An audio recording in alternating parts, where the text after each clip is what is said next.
Bueno, sigamos entonces mientras los demás se van uniendo, ¿sí?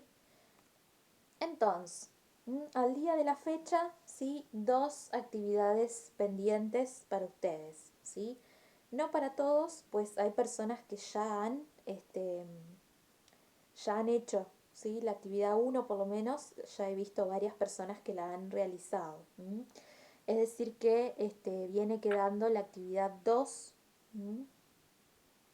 que en realidad es recién para la semana que viene, así que no habría grandes apuros. Bien, entonces, volvamos relativamente sobre lo nuestro. Cualquier duda, lean el grupete de WhatsApp, ¿sí? Que ahí arriba van a encontrar todo. Y otra cuestión, vamos a tratar de utilizar siempre los mismos enlaces para la reunión, ¿sí? Los enlaces de hoy y los enlaces de ayer, que son los mismos enlaces. Después voy a colgar en la descripción del grupo de WhatsApp los enlaces de la parte 1 y parte 2 para que siempre entremos desde ahí, ¿sí? Y no se pierda la información importante en el grupo. Lo mismo para el turno mañana, ¿sí? Lean siempre también la descripción del grupo de WhatsApp porque ahí encuentran todos los links que necesiten, ¿sí? Eso también es un recordatorio. Bien, vamos a seguir hablando entonces de nuestras divinas políticas del capital humano para poder implementar, para gestionar mejor a las personas que trabajan con nosotros, ¿sí?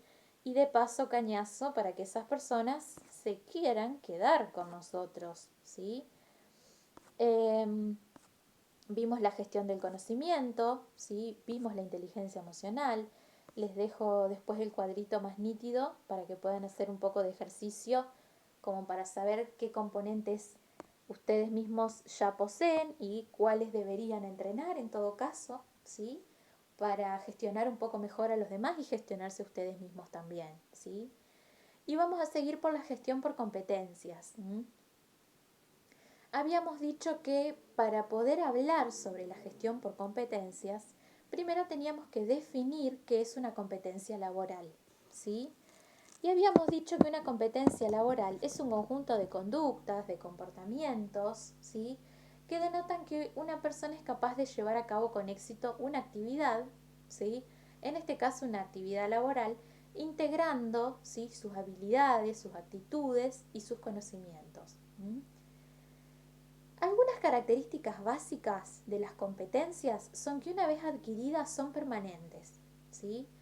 Que se ponen de manifiesto en el desarrollo de las tareas y funciones, es decir, que las vemos, ¿sí? Que vemos que las poseemos mientras las ejecutamos, ¿sí? Que son causa fundamental de la eficiencia, ¿sí? Concepto que ya trabajamos en la primera clase, de la actividad laboral, ¿sí? Y que pueden generalizarse a más de una sola actividad. Entonces, vamos a preguntarnos ahora qué implica, ¿sí? El desarrollo de una gestión por competencias, o más bien, ¿qué es la gestión por competencias? ¿Sí? La gestión de competencias, como muchas de las cuestiones que van a ver ustedes de acá en adelante en recursos humanos, es un proceso, ¿sí? Es un proceso que pretende atraer, pretende desarrollar y pretende mantener al personal, ¿sí? Con competencia laboral para lograr los mejores resultados, ¿sí? Fíjense que hay que resaltar la cuestión del desarrollar y mantener, ¿sí? Porque no es que solamente uno busca atraer, sino que una vez que uno atrajo, uno tiene que cuidar, ¿sí? Lo que atrajo, tiene que potenciar lo que atrajo, tiene que mantener lo que atrajo y que lo ayuda a llevar de la mejor manera, ¿sí? Su trabajo y los resultados de su trabajo, ¿sí? Por eso, yo les voy a empezar a compartir ahora el cuadrito más, menos borroso de este sistemita que nosotros tenemos, ¿sí? Eh, de gestión por competencias. Bien, entonces, este proceso, ¿sí? Decíamos que la gestión por competencias es un proceso, este proceso se desarrolla en 4 etapas, ¿sí? Cuando uno decide implementar una política, ¿sí? O un proceso de gestión por competencias, tiene que saber que este desarrollo de este proceso conlleva 4 etapas, ¿sí? La primera de esas etapas es la sensibilización. ¿Qué implica sensibilizar? Bueno, sensibilizar implica poner a todos los integrantes de la organización al conocimiento, ¿sí? De que vamos a desarrollar un programa de gestión por competencias, ¿sí? Y que lo vamos a hacer como un objetivo estratégico. Entonces, obviamente que algunas tareas de respaldo para sensibilizar a toda la organización pueden ser dinámicas de grupo con los trabajadores, ¿sí? Y por supuesto reuniones con los directivos. En segundo momento, ¿sí? Se hace un análisis de los puestos de trabajo. Es decir, vamos a hacer una descripción completa de cada puesto de trabajo, especificando funciones y tareas que ese puesto va a tener, ¿sí? El análisis de puestos es algo que nosotros vamos a trabajar a partir del mes que viene acá, ¿sí? Y que es una de las tareas del recurso humano muchas veces ampliamente solicitada, ¿sí? Motivo por el cual les recomiendo que no pierdan esas clases, porque aparte también vamos a trabajar con actividades para que ustedes puedan, ¿sí? Analizar y diseñar puestos de trabajo. Entonces, para esto, ¿qué vamos a hacer? Entrevistas con los trabajadores, ¿sí? Que nos van a servir como fuente de información, y paneles de expertos. En tercer lugar, vamos a empezar a definir las competencias, ¿sí? Si vamos a gestionar por competencias, vamos a tener que definir las competencias en algún momento, y ese momento es el tercer momento, ¿sí? Donde vamos a tener que hacer un listado de las competencias necesarias para desarrollar de forma eficiente todas las funciones de cada puesto, ¿sí? Es por esto que como tarea tenemos que elaborar lo que conocemos como ficha de competencias, ¿sí? Que va a tener el nombre de la competencia, la definición de unidades de competencia que la componen y el nivel de desarrollo que pretendo que tenga, ¿sí? En esa competencia la persona, ¿sí? Y por último, vamos a hacer una evaluación, ¿sí? Es decir, una valoración de los resultados del proceso, ¿sí? Y un control de la forma en que ese proceso se llevó a cabo, ¿sí? Para esto podemos hacer algunas tareas de soporte que tengan que ver con las entrevistas, ¿sí? Con el análisis de resultados, con las reuniones, y también con las encuestas. Bien, entonces, si nosotros seguimos, ¿sí? Avanzando en nuestra presentación, nos vamos a dar cuenta que la gestión por competencias tiene algunos beneficios, ¿sí? Tanto para la empresa como para el trabajador. Para la empresa, ¿sí? Implementar un programa de gestión por competencias hará que incremente su productividad y su competitividad, ¿sí? Mejorará la calidad del trabajo, permitirá valorar objetivamente cuán calificados están los trabajadores, ¿sí? Y facilitará la selección de personal, ¿sí? Que es otro tema que vamos a ver a partir del mes que viene aquí. Para el trabajador, por su parte, lo que hace es mejorar, ¿sí? La percepción real de mi nivel de cualificación, ¿sí? Es decir, me permite visibilizar a mí o darme cuenta, ¿sí? De cuán apto estoy para realizar el trabajo, a la vez que me permite detectar si tengo alguna necesidad de formación, y por lo tanto también me anima a la formación, mejora mi empleabilidad y aumenta mi capacidad para adaptarme a los cambios, ¿sí?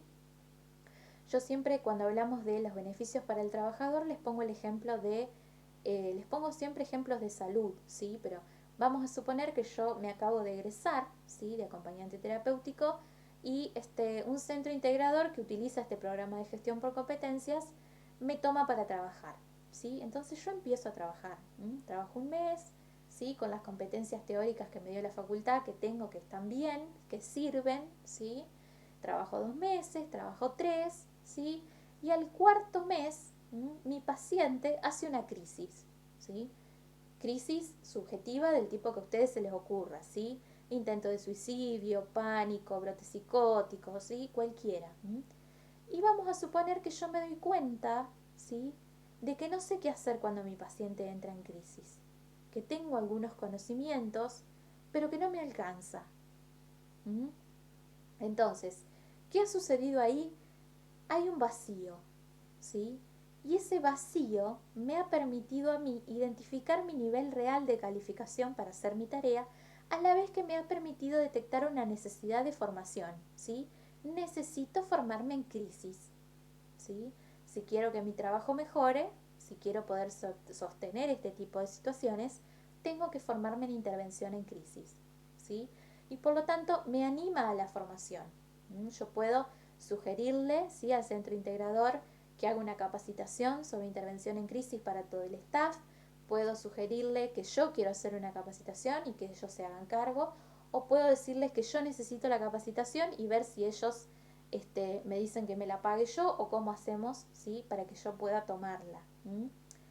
Por lo tanto, ¿sí?, esta necesidad de formación descubierta y cubierta, ¿sí?, ya mejorará mi empleabilidad, porque ahora no es que solamente soy un acompañante terapéutico con algunos bagajes y competencias salidas de la universidad, sino que también tengo experiencia y la experiencia me ha formado en intervención en crisis, ¿sí? Por lo tanto, mi currículum ha crecido. Y como mi currículum ha crecido, mi empleabilidad mejorará, ¿sí? Y obviamente también aumentará mi capacidad de adaptación al cambio. ¿Mm?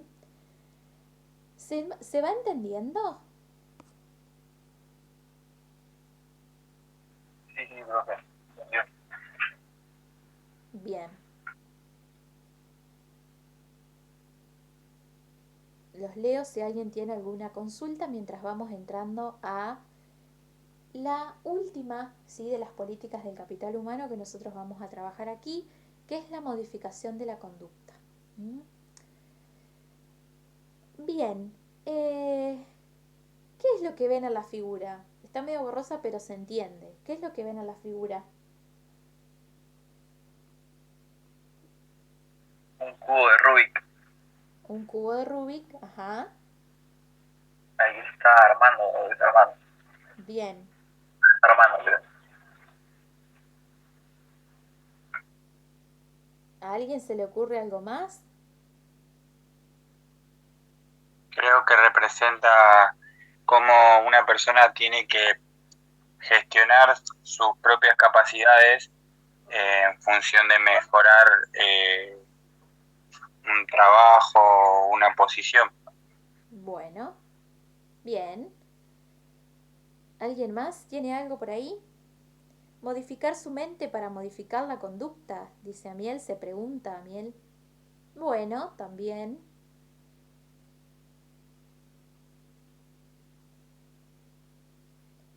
Bien, bueno. Hay mucho de esto que ustedes dicen, ¿sí? La modificación de la conducta es siempre la política del capital humano que genera mayor controversia, mayor comentario, ¿sí?, y mayor extensión. Porque mucho tiempo estuvo como muy, no mal visto, pero sí como muy juzgado el hecho de que desde recursos humanos, ¿sí?, implementemos políticas para cambiar las conductas, ¿sí? Eh, los programas de modificación conductual no nacen, ¿sí?, del afán que tiene recursos humanos de manipular a la gente, ¿sí?, así como tampoco nacen de una cuestión caprichosa y antojosa, ¿sí? La necesidad de implementar una política de modificación de conductas mediante el programa de modificación conductual nace, ¿sí?, de la necesidad de que las conductas de las personas se adapten, ¿sí?, a lo que la organización necesita. ¿Mm? Eh, Básicamente es para eso, ¿sí?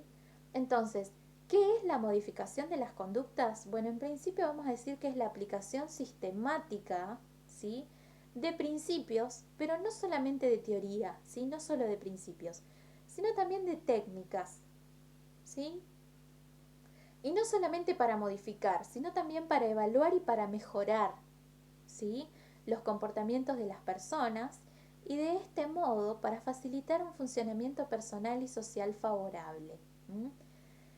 Lo cual quiere decir que un programa de modificación conductual no solamente puede sernos útil cuando nosotros encontramos conductas problema, ¿sí? Que decimos qué gran problema, sino que un programa de modificación conductual puede sernos útil también en momentos, ¿sí? Por ejemplo, en que ha llegado alguien nuevo a la organización, ¿sí?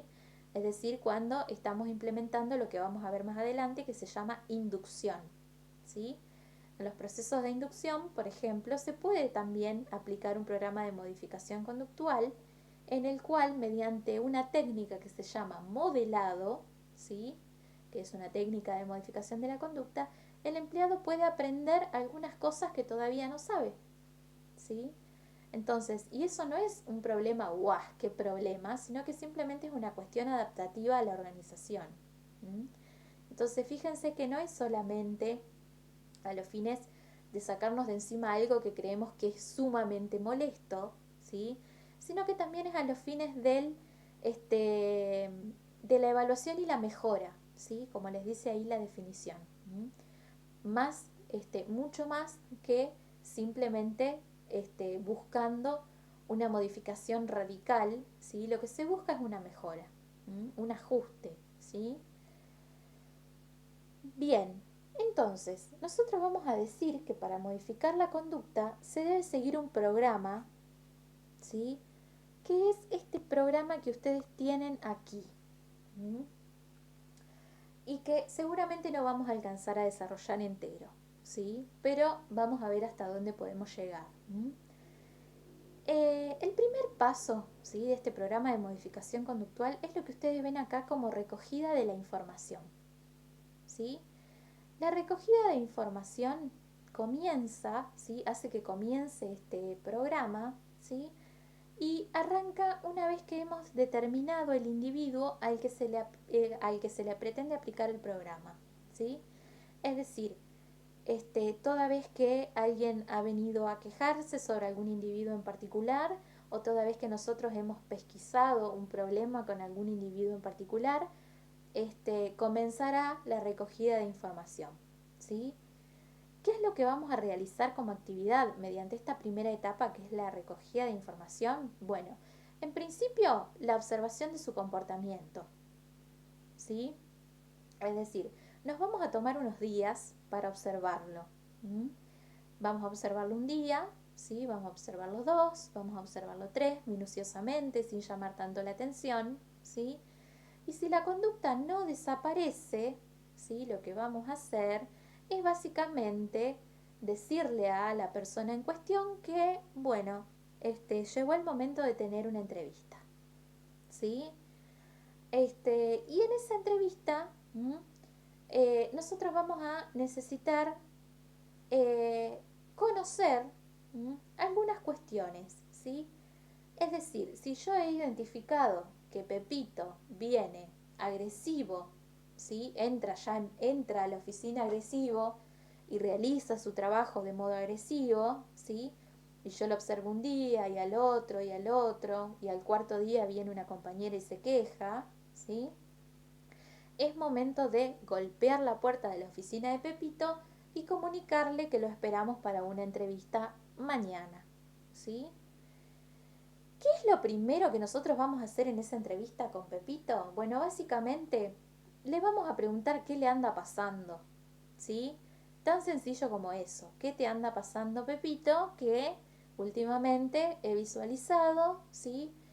Que bueno, venís teniendo algunas conductas que no son las conductas apropiadas. Hemos recibido quejas, ¿sí? ¿Querés comentarnos algo al respecto? ¿Mm? Mientras Pepito nos comenta qué es lo que le pasa, ¿sí? Nosotros vamos a tener que observar y analizar las conductas básicas, ¿sí? Es decir, atención, seguimiento de instrucciones, es decir, si nos está dando bola mientras le decimos lo que le decimos, ¿sí? Y si puede contestar a lo que le estamos preguntando, a las instrucciones que le estamos dando. Otra cuestión que hay que registrar y analizar son las habilidades sociales, es decir, cómo nos trata, ¿sí? ¿Está agresivo con nosotros también? ¿Sí? ¿Tiene autoconocimiento? ¿Tiene autorregulación? Evidentemente no. Bueno, ¿conserva al menos alguna habilidad social? ¿Sí? ¿Tiene motivación? Por eso fíjense que allí entre paréntesis figura la inteligencia emocional. Otra cosa que vamos a chequear y analizar son sus habilidades profesionales, ¿sí? Sus competencias. ¿Realiza su trabajo? ¿Las está realizando? ¿Sí? ¿O simplemente viene a estar enojado toda la mañana? ¿Mm? Y obviamente que también los comportamientos inadecuados, agresividad, irritabilidad, ¿sí? Entre otros. ¿Mm? Todo este primer momento, ¿sí? De observación y entrevista en el caso de ser necesaria, tiene que quedar registrado, ¿sí? Es decir que si les gusta escribir será en formato papel, si les gusta lo digital será en formato digital, pero ustedes tienen que tener todos y cada uno de los pasos de este proceso registrado con día, con fecha, con hora y con lo que sucedió en cada paso, ¿sí? Lo que vieron, lo que observaron, lo que les dijeron, todo tiene que estar respaldado. ¿Mm? Bien, ese primer paso, ¿sí? Que es bastante largo, a ese primer paso bastante largo le sigue un segundo paso que es el paso más importante de todo el programa, ¿sí? Es el paso de la evaluación de las conductas, donde nosotros vamos a analizar todos los datos que obtuvimos para comprobar si la conducta del individuo supone algún problema grave para la organización o no, ¿sí? Y se define el tipo de problema específico, ¿sí? ¿Qué es lo que se espera de este segundo momento? Una definición específica del problema, ¿sí? Por esto es que el segundo paso es el paso más importante. Si yo no sé definir cuál es el problema que se deriva de la conducta de Pepito, ¿sí? En base a toda la información que Pepito me dio y a todo lo que yo fui analizando, voy a tener problemas después con el tercer y cuarto paso, ¿sí? Entonces, la idea es que se defina específicamente un problema, ¿sí? Y en qué escala de gravedad está ese problema. Por supuesto que si ese problema está en una escala máxima de gravedad, ¿sí? Uno puede, si el área de recursos humanos está desarrollado y hay medicina laboral, bueno, sugerir una licencia con alguna especie de batería de análisis psiquiátrico o médico, pero si la conducta es muy peligrosa, ¿sí? Evidentemente nuestro único remedio es aplicar el castigo, ¿sí? Y como castigo la conducta es el despido inminente. ¿En base a qué? A que no podemos poner en peligro la vida de nadie, ¿sí? Dentro de la organización.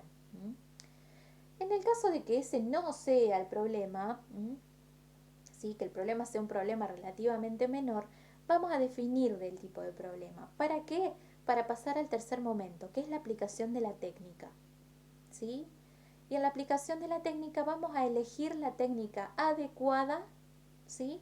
Para la eliminación del problema que hemos definido en el paso 2, ¿sí? Y después de esto arrancará lo que entendemos como seguimiento, ¿sí? Donde vamos a ir observando después de la aplicación de la técnica el comportamiento del individuo y registrando sus cambios, ¿sí? Generalmente hay un dicho, ¿sí? Entre la gente de la psicología de la conducta y otros también, que para que una conducta se modifique, ¿sí? O para que una conducta se vuelva un hábito, se necesitan de al menos 21 días. Es decir que el seguimiento comenzaría en principio por tener que ser por un mes, ¿sí? Pero podría renovarse de 1 a 3, en todo caso, ¿sí? Bien, entonces, ¿dudas, preguntas, comentarios? ¿Cómo vamos hasta acá?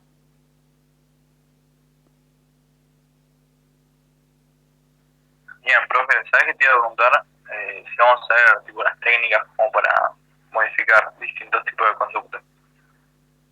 Bueno, ¿alguien más?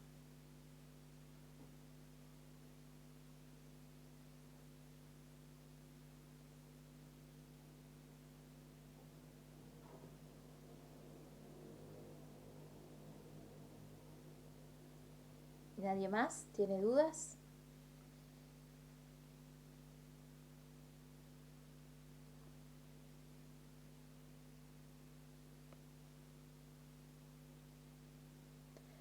Bueno, respecto de las técnicas, ¿sí?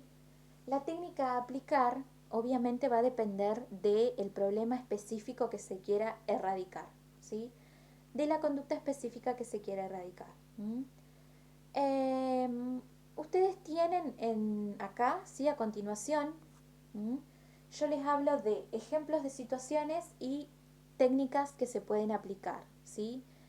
El ejemplo de la primera situación es la conducta molesta de fumar en los ámbitos de trabajo y la conducta molesta o problema de la gente que desciende por la parte trasera en el transporte público, ¿sí? Y una posible técnica que modifica estas cosas, que es la que se llama control de estímulo, ¿sí? Y también les doy un ejemplo o situación, ¿sí? Que es el ejemplo de los que siempre quieren festejar los cumpleaños en la oficina, ¿sí? Y cómo hacer que esto se erradique por completo gracias a la técnica de la saciedad, ¿sí? Si yo quiero lograr que la gente deje de fumar en la oficina y que descienda por la parte trasera del transporte público y deje de bajar por adelante porque compromete a todo el mundo y se compromete a sí mismo, puedo aplicar una técnica que se llama control de estímulo, ¿sí? ¿Qué es esto del control de estímulo? Bueno, el control de estímulo consiste justamente en colocar estímulos, ¿sí? Que sirvan de señal a la respuesta que yo quiero recibir. ¿Mm? Es decir, esto ustedes lo van a ver todo el tiempo, ¿sí? A mí me pasó particularmente en el transporte público hace un tiempo que me subí y había papeles blancos escritos con rojo y subrayados con negro que decían en todo, empapelado en todo el interior, ¿sí? Por favor, descienda por atrás, no comprometa al chofer, ¿sí? Vos mirabas al frente y veías eso, mirabas al costado, veías eso, mirabas al otro lado, veías eso, ¿sí? Eso es control de estímulo. Hay un estímulo, que en este caso es un cartel, ¿sí? Que sirve de señal a la respuesta que yo quiero cambiar, que yo quiero modificar y que yo quiero que se dé. ¿Cuál es la conducta que yo quiero que se dé? Que el pasajero descienda por atrás, ¿sí? Entonces, esto es control de estímulo, ¿sí? Control de estímulos todo el tiempo está lleno por todos lados. Ustedes tienen control de estímulo en las oficinas con los carteles que prohíben fumar en la entrada, tienen control de estímulos luminosos, ¿sí? Tienen control de estímulos que son en formato video, ¿sí? Tienen control de estímulos que son formato sonoro, ¿sí? ¿Qué es lo que buscamos muchas veces modificar con los semáforos que tienen sonido? Bueno, que determinadas personas, ¿sí? Que no tienen, por ejemplo, visión, no crucen la calle o crucen la calle cuando esté sonando, ¿sí? Por otro lado, tienen el festejo de los cumpleaños en la oficina, ¿sí? Esta costumbre se puede eliminar mediante la técnica de la saciedad, ¿sí? Si ustedes tienen festejo de los cumpleaños en la oficina y les cae que todos cumplen en mayo o la gran mayoría cumple en mayo, ¿sí? Lo que va a decir la técnica de la saciedad es que les permitas festejar los cumpleaños en la oficina, ¿sí? El primer cumpleaños de mayo van a andar bien, el segundo también. Al tercero, medio que ya se van a empezar a aburrir, capaz que lo que te van a proponer es que van a festejar de after, ¿sí? Al cuarto directamente te van a decir, no, trabajemos y después vemos qué hacemos, ¿sí? ¿Por qué? Porque ha funcionado la saciedad, ¿sí? La saciedad lo que hace es dejar que una conducta se ejecute tanto que pierda su valor, ¿sí? Que ya no tenga sentido. Festejo tanto que ya no quiero festejar más, ¿sí? Entonces, ¿qué es lo que sucede? La persona pierde interés por esa actividad. ¿Mm?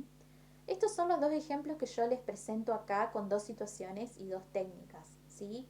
Ustedes pueden ver en el Drive que yo les dejé un PowerPoint repleto de técnicas de cambio de comportamiento para que ustedes puedan mirar allí, ¿sí? Y utilizar, ¿sí? Dependiendo de la situación y de la definición del problema, las que a ustedes les sirvan, ¿sí? ¿Se comprendió? Sí, sí, se entendió, profe. Sí, profe. Bien. ¿Dudas? ¿Comentarios?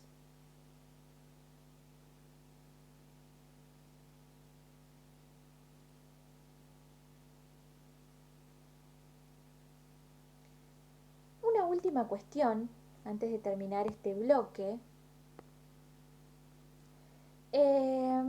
es, sí se entendió, dice Nico por ahí, es cómo pensamos nosotros el cambio, ¿sí? Generalmente o tradicionalmente se pensaba que el cambio era una cuestión lineal, ¿sí? Es decir, que una vez que yo identificaba el problema, lo definía, aplicaba la técnica y lo seguía, el seguimiento, ¿sí? Iba a ser una cuestión lineal. ¿Mm? Y la persona no iba a tener nunca una recaída, ¿sí? Ustedes van a encontrar en el PDF que yo les dejo un texto del modelo transteórico de Prochaska y Di Clementi, ¿sí? Para pensar el cambio, justamente. Y lo que proponen Prochaska y Di Clementi es que el cambio no es lineal, ¿sí? Es decir, yo puedo aplicar la técnica y puedo estar haciendo el seguimiento, ¿sí? Y venir lineal, y de repente, ¡pum!, recaída, ¿sí? Y el sujeto se vuelve a comportar de la misma manera, ¿sí? Entonces yo tengo que tener ahí cierta perseverancia para poder identificar si recayó porque es una recaída o si recayó mal, ¿sí? Porque yo en realidad definí mal el problema y por lo tanto apliqué mal la técnica. Y tengo que empezar de nuevo, ¿sí? Entonces, la concepción del cambio que nosotros esperamos tener es justamente la de Prochaska, ¿sí? Entender que en algún momento la persona puede recaer, ¿sí? Y que la idea es sostener esa recaída para que la persona suba y vuelva a ser lineal, ¿sí? Si la persona no sube, no puede volver a subir de esa recaída, ¿sí? No puede recuperar la linealidad, es porque el problema está mal definido y por lo tanto la técnica mal aplicada y hay que volver a comenzar el proceso, ¿sí? Bien, recomiendo que puedan leer Prochaska y Clementi porque es muy interesante lo que ellos dicen respecto de los 5 estadios del cambio y cómo deberíamos actuar en cada etapa, ¿sí? En cada estadio. ¿Mm? Bien, este, ¿preguntas?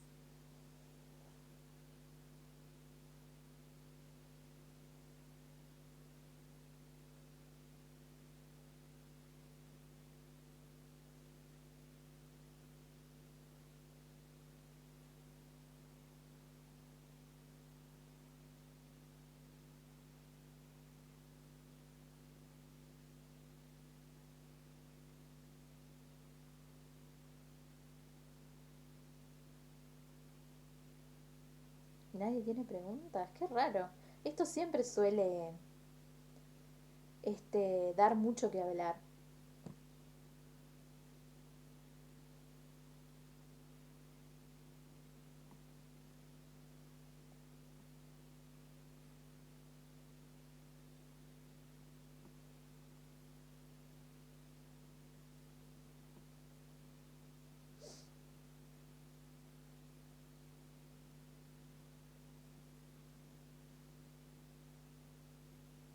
Si la conducta no cambia, ¿cuánta tolerancia hay que tener? Bueno, si la conducta no cambia, todo va a depender del marco cronológico. No se olviden de que esto es un proceso y que muchas veces los procesos no están atados a el tiempo reloj, ¿sí? Que muchas veces los procesos, bueno, ocurren cosas, ¿sí? Como esto de la recaída. ¿M? ¿Qué tolerancia tenés que tener? A ver, si vos ves que la persona viene bien la primera semana, ¿sí? Pero la segunda semana ya recayó y lo seguís observando una semana más y ves que no se levantó, bueno, ya está, ¿sí? Algo pasó ahí. ¿Definiste mal el problema o aplicaste mal la técnica? O ambas cosas, ¿sí? Habría que correrse el enfoque. Yo diría, ¿sí? Que si la primera semana funcionó bien y las otras 3 semanas del mes no funcionó, es porque ahí ya está, ¿sí? Hay algo que hicimos mal. ¿Mm? Ahora, si la persona vino bien 3 semanas y cayó en la última, bueno, es tolerable, ¿sí? Seguramente se puede tolerar y se puede volver a enderezar. ¿Mm? Pero si funcionó una semana y 3 no, obviamente también tengan en cuenta que un programa de modificación conductual tiene su margen de error, ¿sí?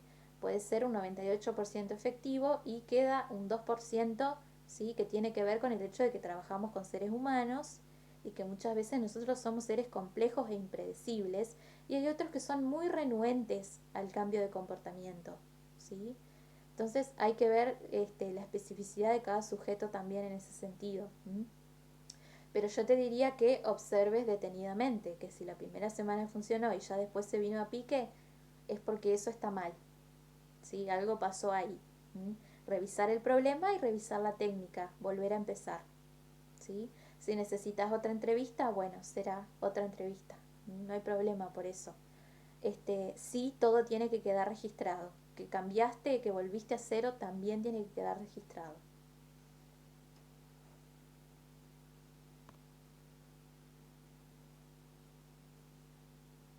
Bien,